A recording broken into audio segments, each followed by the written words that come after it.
안녕하세요. 깨알 육아의 이보연입니다. 지난번 틱에 대한 이것저것 알아보는 시간 가졌는데요. 오늘도 틱에 대해 여러분들이 갖고 계신 궁금증 답하는 시간 가져보려고 합니다. 틱에 관해서 부모님들이 많이 물어보시는 것 중에 하나가 참을 수는 없나요? 이런 질문이에요.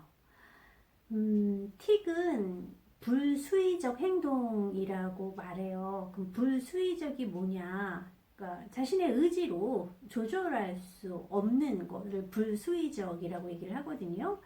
그렇기 때문에 틱은 참기가 어려운 행동이라고 보는 거죠. 예전에는 틱은 참을 수 없다라는 견해가 지배적이었다면 최근에는 많은 연구를 통해서 어느 정도까지는 틱을 참을 수 있다라고 이제 결론을 내리게 되었어요. 어떤 아이들 보면 학교에서는 되게 막 참아요. 그리고 집에 와서 확 쏟아내듯 하는 아이들도 종종 있어요. 틱은 일시적으로는 참을 수 있다라고 보는데, 그런데 문제는 이렇게 참고 난 후에는 더 심해지는 면이 있는 거죠. 틱을 참는 거는 마치 우리가 이제 재채기가 나오려고 할 때 막 그거를 막 참는 거, 혹은 딸꾹질을 참는 거, 사실 그거와 굉장히 비슷해요. 이런 걸 참게 될 때 정말 답답하고 아주 힘이 드는 거죠. 그래서 정말 참아야 되는 그 순간이 지나게 되면은 더 심하게 나타나기 때문에 너무 그걸 참으라고 강요를 하는 거는 아이들에게 오히려 틱 증상을 악화시키는 결과를 초래할 수 있다라고 보는 거죠.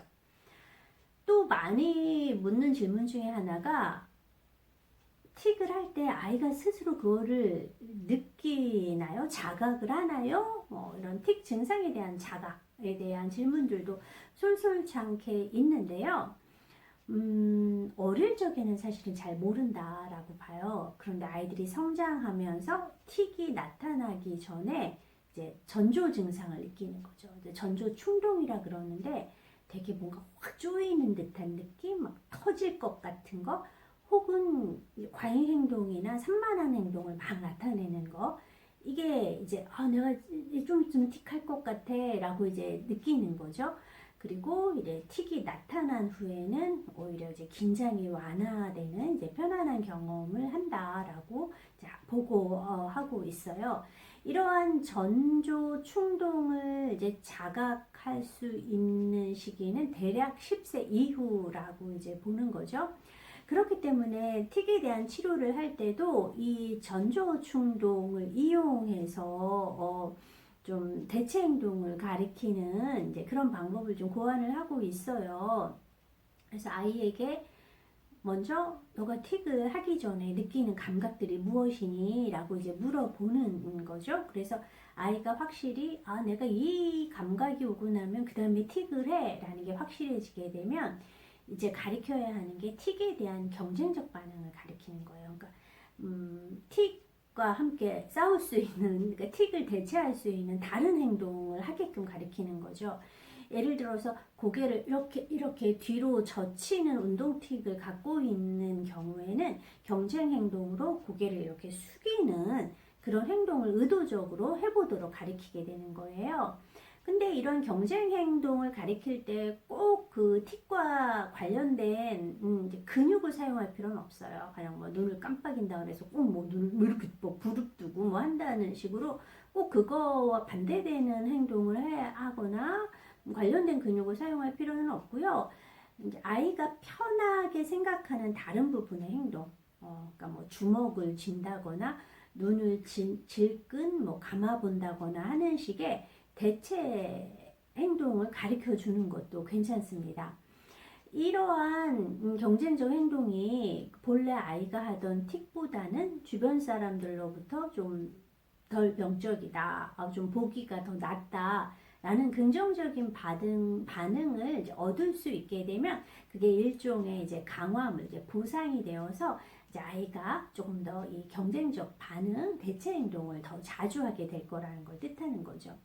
하루아침에는 결코 안 되는 거기 때문에 이러한 방식으로 치료를 할 때는 거의 매일 가정에서도 특정 시간을 정해서 1, 2주간은 정말 열심히 가족의 지지하에 지속적으로 훈련을 하면 좋은 결과를 얻을 수 있습니다. 또 틱에 대해서 가끔 이제 묻는 질문 중에 하나가 우리 아이가 다리를 자꾸 막 떠는데 혹은 손톱을 물어뜯는데 혹은 코를 자꾸 후비는 코파는 버릇이 있는데 혹시 이것도 틱인가요? 라는 질문 하실 때 있으세요? 이런 것들은 틱이 아닐 가능성이 매우 높습니다. 일단 틱은 리드미컬한, 그러니까 리듬이 있는 움직임은 틱이 아니에요. 다리 떨기는 약간 리듬 있게 이렇게 리드미컬하게 규칙적이고 반복적으로 움직이잖아요. 틱은 갑작스럽고 빠르고 비율동적인 운동이나 음성을 말하는 거기 때문에 다리 떨기는 이제 해당이 안 되는 경우가 많고요. 손톱 물어뜯기나 이제 코딱지 파기 같은 경우는 일종의 이제 나쁜 버릇 질 가능성이 많고 조금 병적으로 본다면 강박증과 관련이 더 많다고 봐야 할 거예요.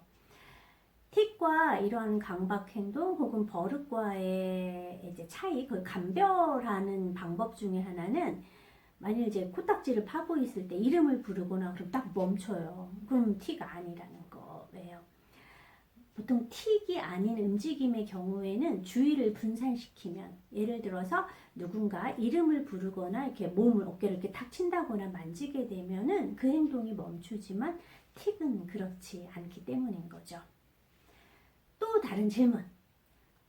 틱은 어떨 때 더 심하게 나타나나요? 이런 거 물어보시는 분들 많으세요. 이거 되게 중요하죠. 왜냐면 틱은 좀 타고난 요인이 분명히 있는 거지만 환경적인 혹은 심리적인 요인에 의해서 더 악화될 수 있는 것이기 때문에 주변에 틱을 악화시킬 수 있는 위험 요인이 있다면 그것들을 이제 제거해 주거나 조정해 주는 것들이 정말 많이 필요하잖아요.